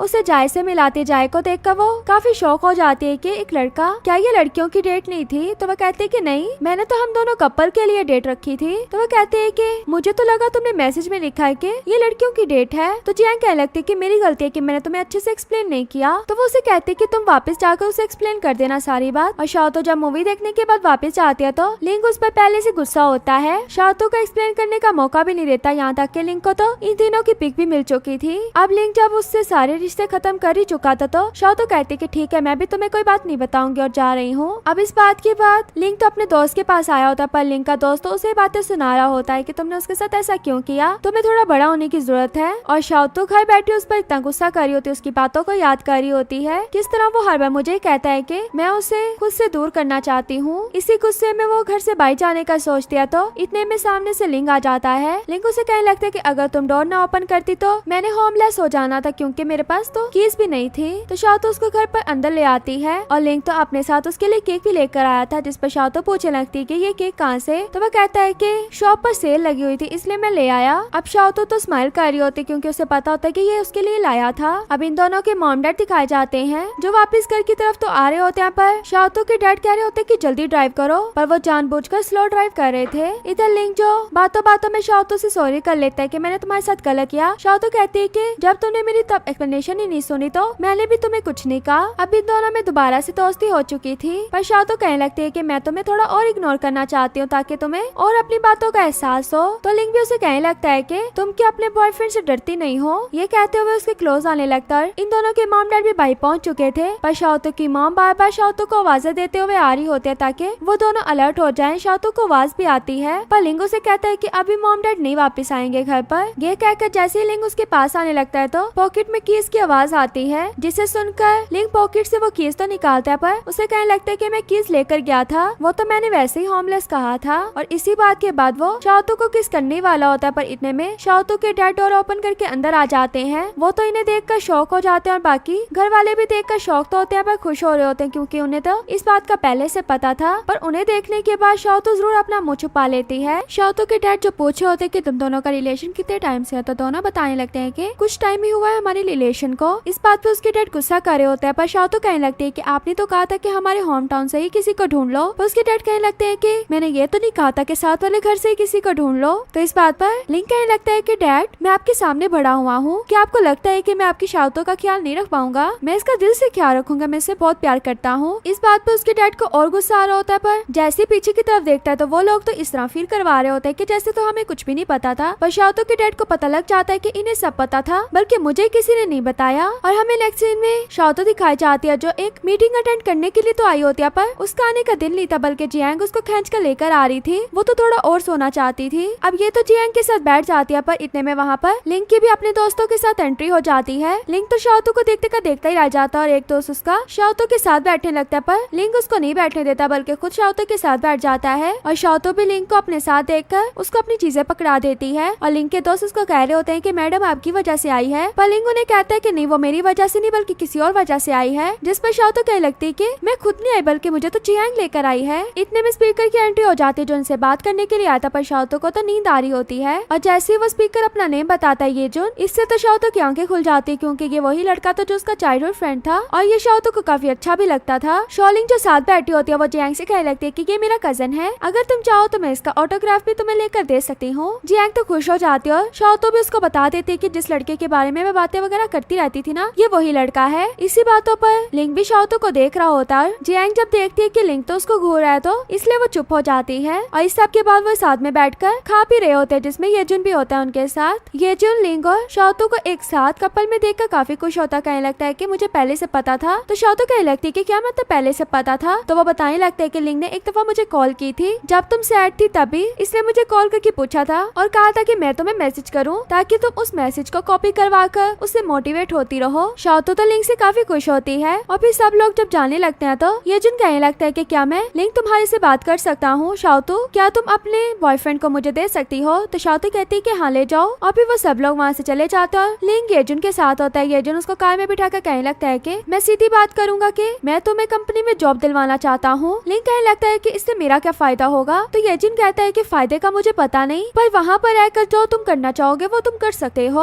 अब लिंग तो कहने लगता है कि मेरी 2 शर्तें हैं। तो येजुन कहता है कि हाँ बोलो। तो वो पहली जो शर्त कहता है तो येजुन कहता है कि मैं अपने पार्टनर से पूछकर बताऊंगा, और दूसरी शर्त वो ये कहता है कि तुम शाओतो से दूर रहा करो। अब इस बात पर येजुन उसे तंग करते हुए कहने लगता है कि ये थोड़ा मुश्किल काम है। तो लिंग जब उसे देख रहा होता है तो वो कहने लगता है कि मैं तो मजाक कर रहा था, और फिर कहने लगता है कि जॉब के बारे में सोचना, मुझे फीलिंग आ रही है कि अगर हम दोनों एक साथ काम करते हैं तो बहुत अच्छा काम करेंगे। और दूसरी तरफ हमें जियांग ड्रीम देखते हुए दिखाई जाती है, जो वो जाय के साथ ड्रीम देख रही होती है। इसी में वो जाय को किस भी करने वाली होती है, पर असल में तो उसकी लिप्स को शाओतो ने पकड़ा होता है। तो वो तो जैसे ही शाओतो को आंखें खोल कर देखती है तो उससे डर जाती है। अब शाओतो जो जियांग को नीचे ले आई थी और जियांग को हर लड़का जाय ही लग रहा होता है, तो वो हर लड़की से दूर हो रही होती है। जैसे ही रियल वाले जाय को देखती है तो फिर से यही समझने लगती है कि मैं बस उसको इमेजिन कर रही हूँ, उसी को याद कर रही हूँ, इसलिए वो जाय से भाग रही होती है। जाय उसके पीछे पीछे होता है। शाओतो जैसे जाय को देखती है तो वो कहने लगती है कि तुम जियांग से मिलने के लिए आए हो। अब ये सुनकर जैसे ही जियांग जाय की तरफ देखती है तो उसे यकीन तो नहीं आ रहा होता, इसलिए वो उससे अपनी डेट ऑफ बर्थ पूछती है और काफी ज्यादा क्वेश्चनिंग करती है, जिसका ठीक से जाय आंसर भी दे देता है। और इसी बात पर खुश होकर जियांग जल्दी से जाय के गले लग जाती है। और फिर वो सब एक जगह पर रिकॉर्डिंग वगैरह करने के लिए गए होते हैं अपने प्रोजेक्ट के लिए, पर उन्हें ठीक से कोई भी वीडियो नहीं मिल रही होती। पर तब भी वहाँ एक बाइक वाले के आगे एक औरत खुद ही गिर जाती है और बल्कि कहने लगती है कि तुमने मुझे गिराया है, जबकि उसने तो हिट भी नहीं किया था। ये सब दूर से शाओतो भी देखने लगती है और कहने लगती है कि वहाँ पर क्या हुआ। पर जियांग तो उस लड़के को देखकर कहने लगती है कि ये तो काफी ज्यादा हैंडसम लड़का है, और जाय उसे देख रहा होता है कि मैं पास में हूँ फिर भी मेरे सामने किसी और लड़के की तारीफ कर रही है। तो शाओतो से याद करवाती है कि तुम्हारे वाला लड़का तुम्हारे सामने है। अब फिर वो सब भी उस सीन को पास से देखने के लिए चले जाते हैं, और वो जो लड़का जिस पे इल्जाम लगा होता है उसका नेम जुवैन होता है। वो कह रहा होता है कि मैंने ऐसा कुछ भी नहीं किया, पर कोई भी उसकी बात पर बिलीव नहीं कर रहा होता। जियांग भी उसकी बातें सुनकर कहने लगती है कि कितना हैंडसम और कितना प्यारा लड़का है, मुझे नहीं लगता इसने ऐसा कुछ किया होगा। पर अब उनके पास भी कोई सबूत नहीं था, इसलिए वो भी वहाँ से चले जाते हैं। और शाओतो जब एक जगह से गुजरने लगते हैं तो वहाँ पर एक बच्चा रो रहा होता है, तो उस बच्चे को रोते देखकर वो उससे अपना खाना भी शेयर करती है। पर इतने में वहाँ पर लिंग आ जाता है, जो उसे वहाँ से लेकर चला जाता है। और इधर जियांग और जाय जो एक साथ जा रहे होते हैं तो गलती से जाय के ऊपर गर्म कॉफी गिर जाती है। वो लड़की तो सॉरी करके चली जाती है, पर जियांग उस पर गुस्सा हो रही होती है। इसी में वो जब जाय की शर्ट उठाती है तो उसकी बॉडी देखने के बाद शौक की शौक रह जाती है। अब जहाँ पर जाय खड़ा हुआ था तो वो उस जगह को देखकर कहने लगता है कि काफी अच्छी जगह है। अब उस जगह को देखकर जियांग सोचने लगती है कि क्या ये मेरे साथ टाइम स्पेंड करना चाहता है। तो जाय उससे पूछा होता है कि क्या हम यहाँ पर रुक जाएं? तो जियांग कहने लगती है कि अभी तो ये बहुत जल्दी है ना। तो जाय कहने लगता है कि पहले हमें एक साथ हुए काफी टाइम हो गया है, और जाय कह देता है कि पिक्स ले लेते हैं ना। तो जब जियांग को पता लगता है तो वो कहने लगती है कि तुम पिक्स की बात कर रहे थे। तो वो कहता है कि हाँ, क्योंकि मेरे पास तुम्हारी कोई भी पिक्स नहीं है जो हमने साथ में ली हो, ताकि मैं तुम्हें मिस करूँ तो तुम्हारी पिक्स को तो देख पाऊँ। तो जियांग पूछने लगती है कि क्यों तुम वापस जा रहे हो? तो वो कहने लगता है कि हाँ, आज रात की फ्लाइट से मैं वापस जा रहा हूँ, क्योंकि मुझे एक बिजनेस ट्रिप के लिए जाना है, तो जाते साथ मैंने पैकिंग वगैरह भी करनी है। अब इससे तो जियांग उदास हो जाती है और जाय उसे कहने लगता है कि जब भी मैं फ्री होऊंगा मैं तुमसे बात करूंगा। जाय खुश हो जाती है और फिर साथ में वो दोनों पिक्स लेने लगते हैं। सुबह में जाय जब शाओतो को बैठे देखती है तो शाओतो से पूछने लगती है कि क्या बना। तो वो कहने लगती है कि मैं जितनी वीडियो देख रही हूँ मुझे सारी की सारी बोरिंग लग रही है, कुछ भी इसमें काम का नहीं है। इतने में जियांग को पता लगता है कि वो जो लड़का जुवैन जिसका एक्सीडेंट हुआ था वो अब ट्रेंडिंग पे चल रहा है। ये सुनकर शाओतो भी देखने लगती है, और फिर जो एक लड़की डॉम में बिल्कुल चुप बैठी होती है वो भी कहने लगती है कि हाँ, उसकी पर्सनल इन्फॉर्मेशन भी आ गई है, उसका नाम, उसकी एज, और ये भी पता लग गया है कि उसने अभी यूनिवर्सिटी में एडमिशन लिया है, मतलब वो इस यूनिवर्सिटी में इनका जूनियर था। और तभी शाओतो ने जो वीडियो लगाई होती है उसमें उसके एक्सीडेंट की वीडियो आ जाती है, जिसमें उसका कोई भी कसूर नहीं था। अब ये देखने के बाद तो शाओतो को आइडिया आ जाता है, वो कहने लगती है कि हमें जो अपने प्रोजेक्ट के लिए चाहिए था वो मिल गया।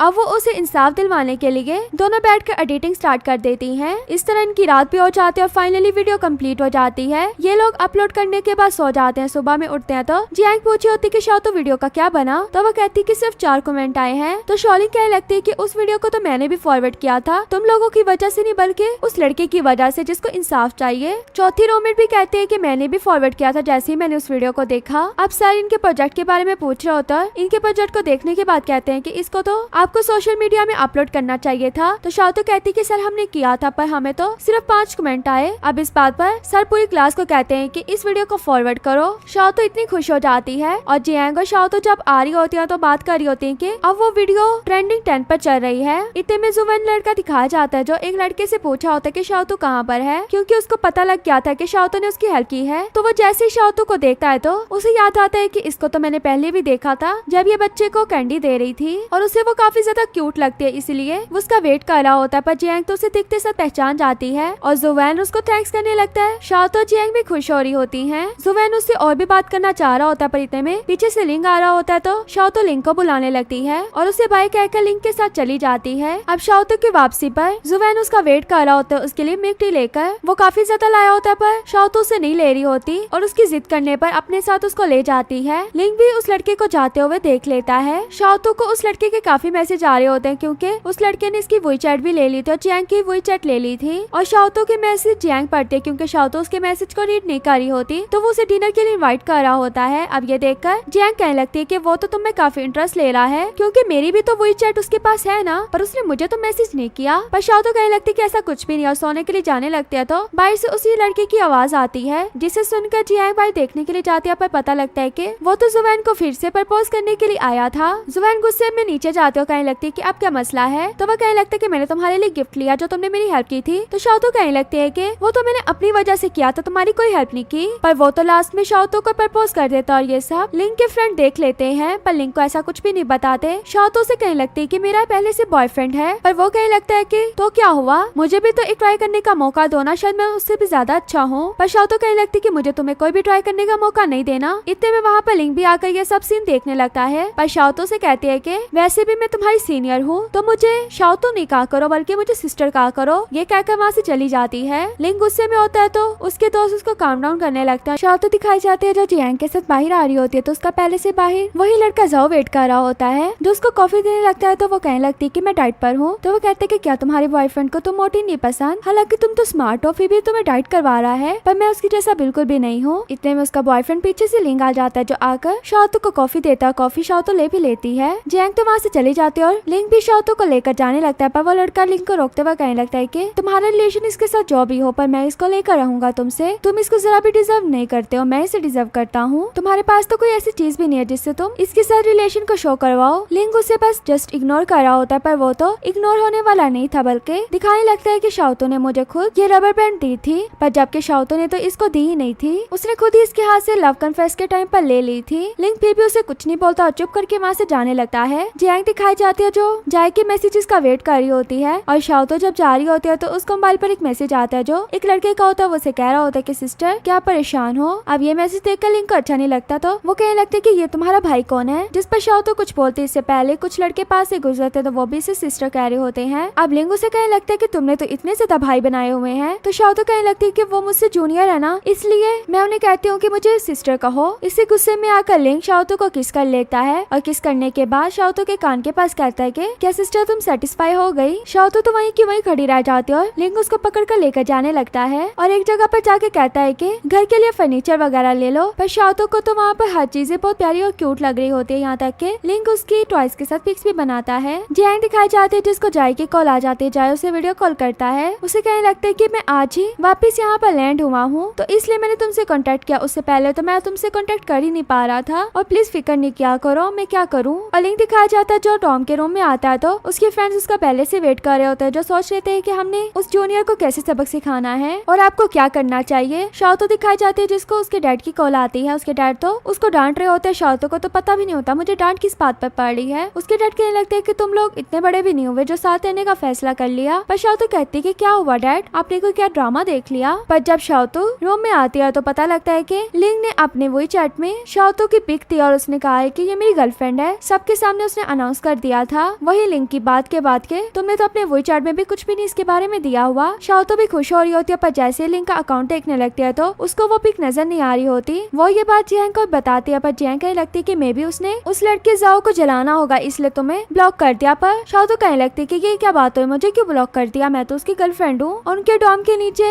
जाओ दिखा जाता जो पहले से ही शाओतो के लिए कॉफी लेकर आया था पर लिंग भी उसके सामने से आ जाता है और लिंग उसे पैसे देने लगता है तो वो कहता है कि मैं तुम्हारे पैसे क्यों लूं। तो लिंग कहता है कि तुम्हारी डिलीवरी के पैसे दिए हैं। इतने में वहाँ पर शाओतो आ जाते हैं जो आते साथ ही लिंग से कहने लगती है कि तुमने मुझे ब्लॉक कैसे किया। अब इस मौके का फायदा उठाकर जो बहुत ही ज्यादा मीठी मीठी बातें कर रहा होता है, जिसकी बातों से भी शाओतू को कोई भी असर नहीं हो रहा था, बल्कि लिंग भी उसको बेबी वगैरह कह रहा होता और भी ज्यादा स्वीट सी बातें कर रहा होता है ताकि शाओतू जाओ की तरफ अट्रैक्ट ना हो। और इन्हीं बातों में लिंग उससे सॉरी भी कर रहा होता है ब्लॉक करने पर, और शाओतू उसकी बातें मान भी लेती है और उसके साथ जाने लगती है। लिंग शाओतू को अपने एक न्यू घर में ले आता है। शाओतू तो उस घर में आने के बाद काफी खुश हो रही होती क्योंकि जो चीजें होती हैं वही उसकी पसंद होती है। लिंग उसको घर की कीज भी दिखा रहा होता है। फिर शाओतू से पूछने लगती है कि तुमने ये वाली चीजें मेरी पसंद की क्यों ली? तो लिंग कहने लगता है कि जो तुमने चीजें सिलेक्ट की थी वो मुझे भी अच्छी लगी थी, इसलिए मैंने ले ली। शाओतू तो उससे कोई और ही एक्सपेक्ट कर रही होती है, पर जब शाओतू उसके मुंह से ये सुनती है तो वो नाराज हो जाती है। लिंग उसको मनाने लगता है और कहता है कि आई लाइक यू, इसलिए मैंने तुम्हारे लिए सब कुछ किया। ये कहते हुए जब उसके क्लोज जा रहा होता है तो शाओतू भी अपनी आंखें बंद कर लेते हैं, पर लिंग तो उसको घर की कीज देने लगता है। ये देखकर शाओतू कहती है कि मैंने तो कहा ही नहीं कि मैं तुम्हारे घर पर शिफ्ट हो रही हूँ। तो वो कहने लगता है कि ये घर की दूसरी कीज है, इसको अपने पास रख लो, जब आना चाहो तुम तब आ सकती हो। शाओतू खुश हो जाती है। फिर रात में ये दोनों टाइम एक साथ स्पेंड कर रहे होते हैं डांस करते हुए। ये काफी अच्छा टाइम स्पेंड करते हैं और शाओतू के डॉम के बाइला में जाओ दिखाया जाता है जो इसका वेट कर रहा होता है। और नेक्स्ट मॉर्निंग शाओतू दिखाई जाती है जो जियांग के साथ भाई कपड़े वगैरह डाल रही होती है। तभी जियांग को जाय की कॉल आती है, तो जाय से कॉल पर शाओतू भी साथ बात कर रही होती है। उन दोनों की इस तरह की बातें सुनकर तो शाओतू तो वहाँ से वॉमिट करते हुए चली जाती है। अब जियांग जो शाओतू के साथ शॉपिंग करने के लिए आई होती है और उसने जाय को भी कहा था कि मैं जब शॉपिंग करने के लिए जाऊंगी तो तुम्हें पिक्स भेजूंगी, तुमने मुझे बताना कि कौन सा वाला ड्रेस अच्छा है। इसलिए वो पिक्स वगैरह लेकर जब जाय को भेजती है, पर जाय उसका कोई भी रिप्लाई नहीं दे रहा होता। जबकि जाय जिसको पता लगता है कि जब माउंटेन्स पर जाएंगे तो वहाँ पर सिग्नल्स नहीं मिलेंगे। यह सुनकर जाय भी जल्दी से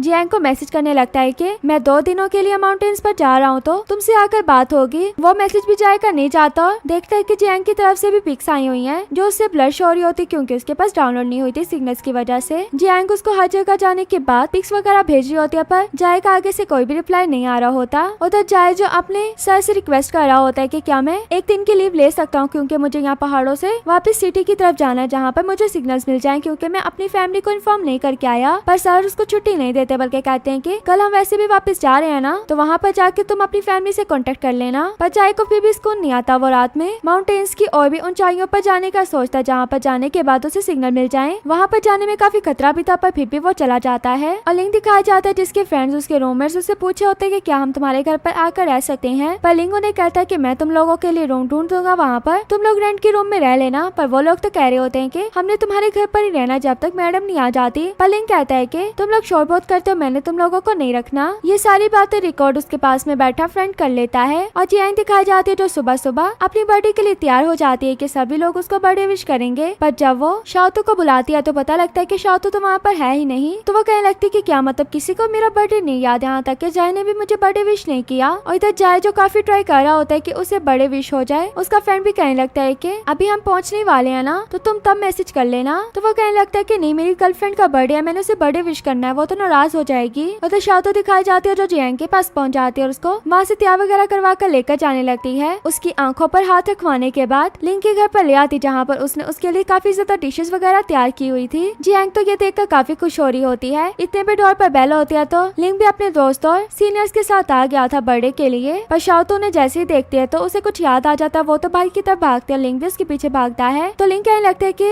सॉरी मैंने तुम्हें बताया नहीं था कि इन सब लोगों ने आना है। शाओतू कहती कि ऐसी कोई भी बात नहीं है, बल्कि मैं तो केक बाहर ही भूल आई हूँ, तो तुम मेरे साथ चलो, हम केक लेकर आते हैं। जियांग जो इन सब के दरमियान तो बैठी होती है, पर वो सिर्फ जाय को याद कर रही होती है। और फिर कुछ टाइम में शाओतू और लिंग भी आ जाते हैं। वो सब लोग बातें वगैरह करने लगते हैं और जियांग के लिए केक कटिंग करवाने लगते हैं। सभी उसके लिए हैप्पी बर्थडे सॉन्ग सिंग कर रहे होते हैं। इसी में शाओतू कहती कि क्यों ना जाय को भी वीडियो कॉल कर ली जाए ताकि वो भी हमारे साथ तुम्हारी बर्थडे में आ जाए। तो जियांग बात बदलते हुए कहने लगती है कि सीनियर आप क्या मेरी मर्जी से सॉन्ग सिंग कर सकते हैं? तो वो कहने लगते हैं कि हाँ बोलो। तो वो कहती कि हैप्पी ब्रेकअप सॉन्ग, जिस पर वो सब हैरान हो जाते हैं कि क्या हुआ और उसके लिए काफी फिक्र करने लगते हैं। तो वो कहने लगती कि मैं तो मजाक कर रही थी। और फिर वो बर्थडे विश करने लगती है तो सभी उसके लिए सॉन्ग सिंग कर रहे होता है, पर इसी में जियांग रोने लगती है, जिसे देखकर सभी उसे चुप करवा रहे होते हैं क्योंकि जियांग तो जाय को याद कर रही थी और शाओतू भी उसकी फिक्र करने लगती है। और यहीं पर हमारा ये पार्ट भी एंड हो जाता है। वीडियो अच्छी लगे तो वीडियो को लाइक करना।